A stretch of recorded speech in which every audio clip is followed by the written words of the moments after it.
बोलिए परमपिता परमात्मा की, सदगुरु बंदी छोड़ कबीर साहिब की, सभी संतों की, सभी भक्तों की, आज के आनंद की, सत्संग कराने वालों की, इनके माता पिता की, इनके बाल गोपाल की, सकल हंस को बंदगी साहेब बंदगी सती।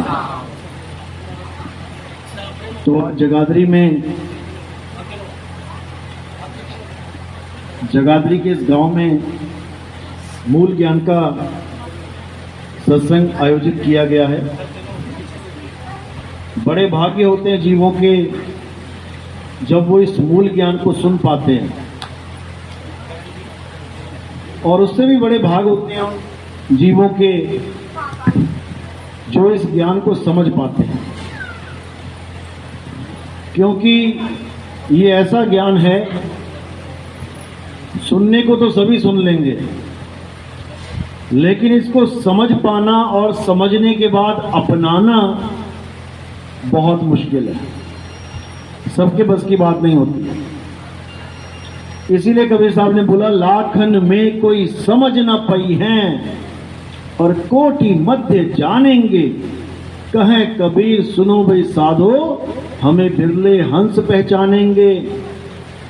कि लाख बंदा बैठा हो, सत्संग चल जाए तो उसमें से 5-7 को भी समझ में नहीं आएगा कि क्या बता दिया गया। कहते हैं 1 करोड़ बंदा बैठा हो तो भले 10-5 लोगों को पता लग जाएगा कि हाँ बात बिल्कुल सही है। तो ये इसलिए ऐसा है क्योंकि ये ज्ञान बहुत अटपटा है, ये झटपट समझ में नहीं आता, लेकिन जिसपे दया हो जाए गुरु की, उसको ये झटपट समझ में आ जाता है। जिसके लिए कबीर साहब ने बोला, अटपट ज्ञान कबीर का और झटपट लखा न जाए, जो इसको झटपट लखे तो सब खटपट मिट जाए। सारी खटपट, जितने भी ये धर्म के नाम पे दंगे हो रहे हैं, जितने भी ये जात पात के नाम पे हम अलग अलग होके बैठ गए हैं, जितने भी हम अलग अलग पूजा विधि, अलग अलग कर्म कांडों में फंस गए हैं, ये सब एक हो जाएंगे, 2 रहेगा ही नहीं। अगर इस अटपट ज्ञान को तुमने झटपट समझ लिया तो आज इसी ज्ञान को खुल के समझाएंगे कि असल में पवित्र ज्ञान और मूल ज्ञान, इसमें क्या फर्क होता है, पवित्र ज्ञान की हद कहां तक होती है और मूल ज्ञान आपको कहां तक पहुंचाता है। तो कबीर साहब ने धर्मदास जी को बोला था आज से 600 साल पहले, धर्मदास मेरी लाख दुहाई और ये मूल ज्ञान बाहर ना जाई, पवित्र ज्ञान तुम जग में भाखो, मूल ज्ञान गुप्त कर राखो। पवित्र ज्ञान जग में भाखो, बताओ लोगों को पवित्र ज्ञान के बारे में, लेकिन मूल ज्ञान को छुपा के रखना, क्योंकि हमारे ही पंथ में एक ऐसा प्रचारक आएगा जो इस पूरे ज्ञान को खोल के रख देगा, और जब ये पूरा ज्ञान खुल जाएगा तब हमारा 13वां पंथ चलेगा। उससे पहले 12 ही पंथ राज करेंगे यहाँ पे। इसीलिए साहिब ने बोला, 12 पंथ काल पुरमाना, भूले जीव न जाए ठिकाना, 13वें पंथ हम ही चले आए, सब पंथ मिट के एक पंथ चलाएं। अब पंथ का मतलब होता है रास्ता। जब हम कहते हैं कि हमें परमात्मा तक पहुंचना है तो हम किसी रास्ते के माध्यम से ही पहुंचेंगे। हम अगर किसी गांव में आए हैं, किसी शहर में जाते हैं, तो हम सड़क के माध्यम से ही जाते हैं। उसी सड़क को, उसी रास्ते को पंथ कहते हैं। लेकिन बहुत से लोग ये समझते हैं कि पंथ का मतलब होता है समुदाय, कि जी ये रविदास पंथी हैं, यानी ये केवल रविदास जी को ही मानते हैं, ये कबीर पंथी हैं, ये कबीर साहब को ही मानते हैं। ये बिल्कुल गलत परिभाषा है। राह बेचारी क्या करे, पंथी ना चले विचार, अपना मार्ग छोड़ के फिरे उजाड़ उजाड़। राह बेचारी क्या करे, यानी रास्ता क्या करे बेचारा। एक गांव से दूसरे गांव के लिए सड़क बनी हुई है, जंगल में से बिल्कुल सीधी, लेकिन तुम सड़क को छोड़ के अपनी मोटरसाइकिल जंगल में उतार लो तो राह बेचारी क्या करे, राह क्या करेगी, कुछ नहीं हो पाएगा, वहीं धक्के खा के वहीं गिर जाके मर जाओगे, खत्म कहानी। क्योंकि जो सीधी राह बताई गई है उस पर तुम विचार नहीं कर रहे हो। कबीर पंथ का मतलब है कबीर साहब के द्वारा बताया गया मार्ग। रविदास पंथ का मतलब है रविदास जी द्वारा बताया गया मार्ग। नानक पंथ का मतलब है नानक जी के द्वारा बताया गया मार्ग। जो उस मार्ग पे चलेगा वही नानक पंथी है, वही कबीर पंथी है, वही रविदास पंथी है। तो क्या इन तीनों महात्माओं ने अलग अलग रास्ते बताए हैं परमात्मा को पाने के? एक ही बताया। एको सिमरो नानका जो जल थल रहा समाए, और वाही को क्यों सिमरिए जो जम्मे ते मर जाए। यानी केवल एक का सिमरण करो जो जम्मे और मरे नहीं। अब जम्मे और मरे यानी पैदा हुए और मरे, कौन पैदा होता है कौन मरता है? तुमने इस पे विचार करना है। कौन पैदा हो रहा है और कौन मर रहा है? जो पैदा हो रहा है और मर रहा है कहीं तुम उसकी पूजा तो नहीं करने लग गए? बस तुमने ये देखना है।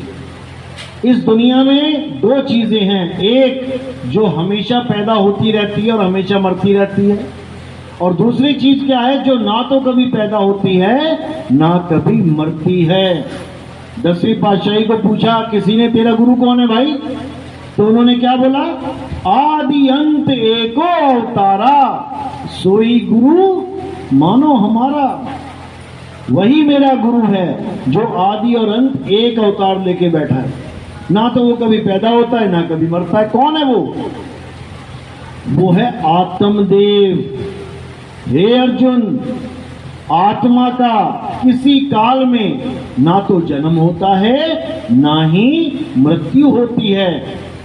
तत्वदर्शियों ने अपने अनुभव के द्वारा ये निर्धारित किया है कि इस दुनिया में दो प्रकार के तत्व हैं, एक असत तत्व और एक सत तत्व। असत तत्व का तो जन्म और मरण होता है, यानी भौतिक शरीर, भौतिक शरीरों का जन्म और मरण होता है, लेकिन सत्य यानी आत्मा कभी नहीं मरती।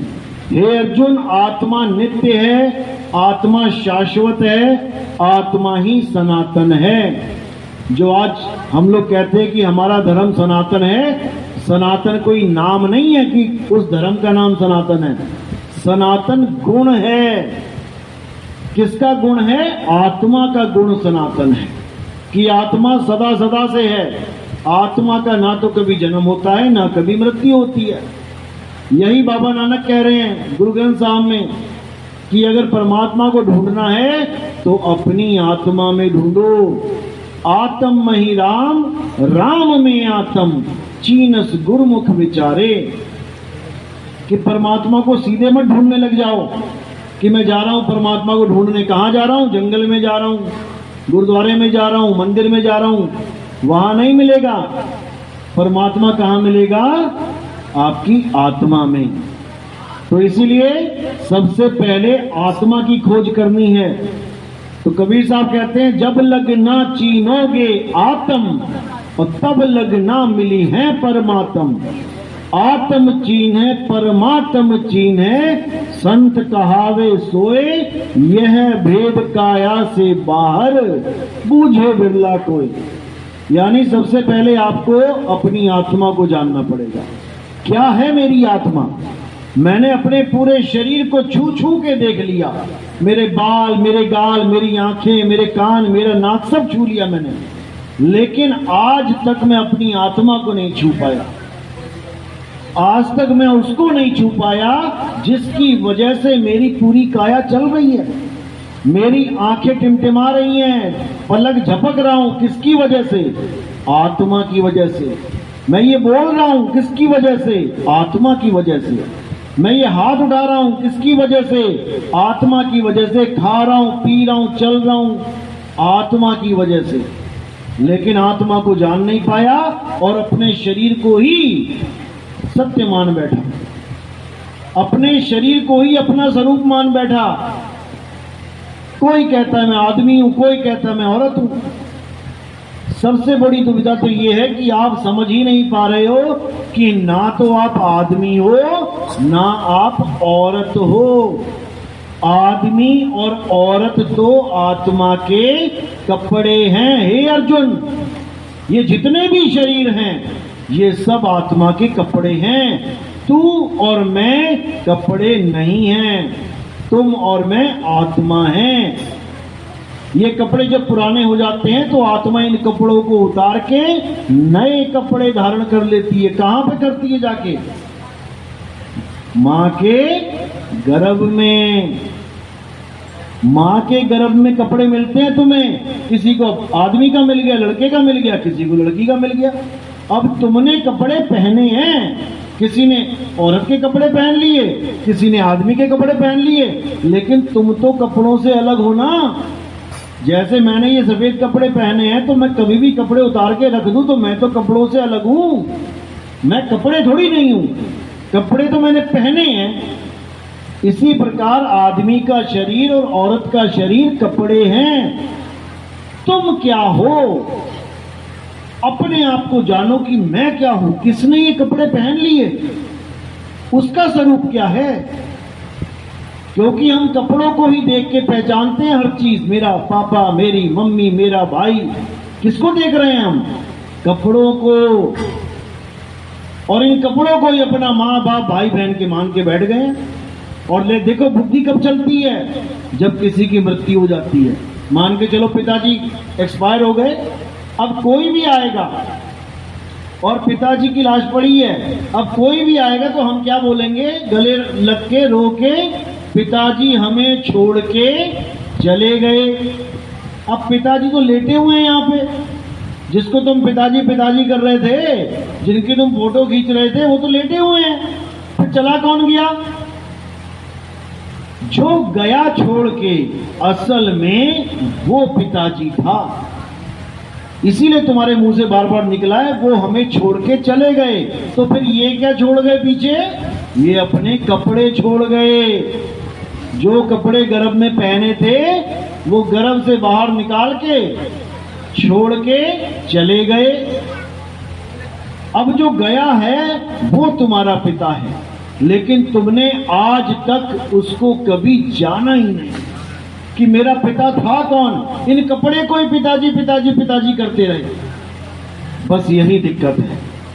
इसीलिए कबीर साहब ने बोला कि अगर तुम सबसे पहले कुछ खोजना चाहते हो, कुछ जानना चाहते हो, तो अपनी आत्मा को जानो।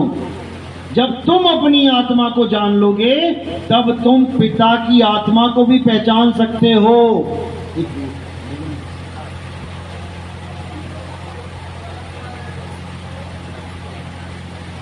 अगर आपने अपनी आत्मा को जान लिया तो आप अपने पिता, अपनी माता, अपने भाई बहन सबकी आत्मा को जान सकते हो। कैसे? अगर पंखे ने अपने करंट को पहचान लिया, जैसे पंखे चल रहे हैं, अगर इस पंखे ने अपने करंट को पहचान लिया कि करंट कैसा होता है, पंखे से बिल्कुल भिन्न होता है, तो इसे किसी और करंट को, किसी और पंखे के पास जाने की जरूरत नहीं पड़ेगी। ये यही समझ जाएगा बैठा बैठा कि जिस करंट से मैं चल रहा हूं उसी से दूसरा पंखा चल रहा है, उसी से तीसरा पंखा चल रहा है। इसी प्रकार अगर आप अपने माँ बाप से सच में मिलना चाहते हो तो पहले खुद से मिलो। जब तुम समझ जाओगे कि मैं आत्मा हूं, मैं शरीर नहीं हूं, तो तुम्हें अपने माता पिता भी आत्मा ही दिखाई देंगे।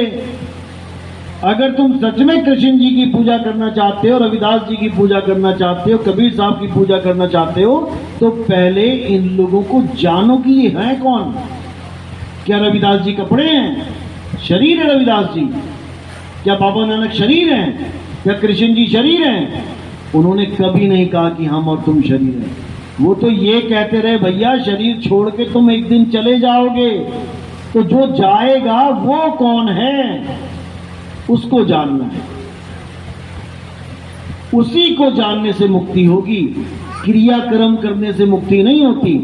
कि लोग कहते हैं क्रियाक्रम करोगे तो मुक्ति होगी, क्रियाक्रम नहीं हुआ तो भूत बन के घूमोगे।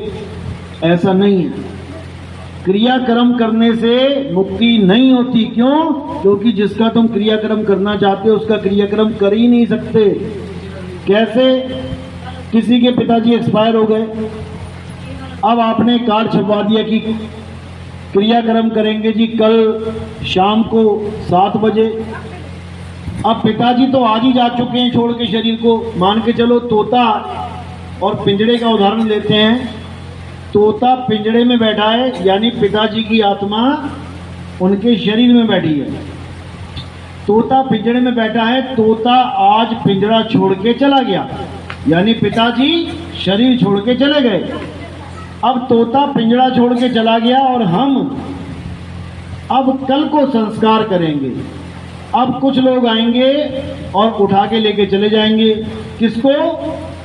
तोते को कि पिंजड़े को? पिंजड़े को। अब पिंजड़े को कंधे पे लाद लिया और राम नाम सत्य है, राम नाम सत्य है। अब जाके लकड़ियों के ऊपर किसको रख दिया हमने? तोते को कि पिंजड़े को? पिंजड़े को। अब हमने मंत्र पढ़ के आग लगा दी, तो हमने अंतिम संस्कार किसका किया? तोते का कि पिंजड़े का? तो मुक्ति तोते को मिलेगी कि पिंजड़े को? और अंतिम संस्कार करना किसका था? तोते का कि पिंजड़े का? अंतिम संस्कार किसका करना था? तोते का कि पिंजड़े का?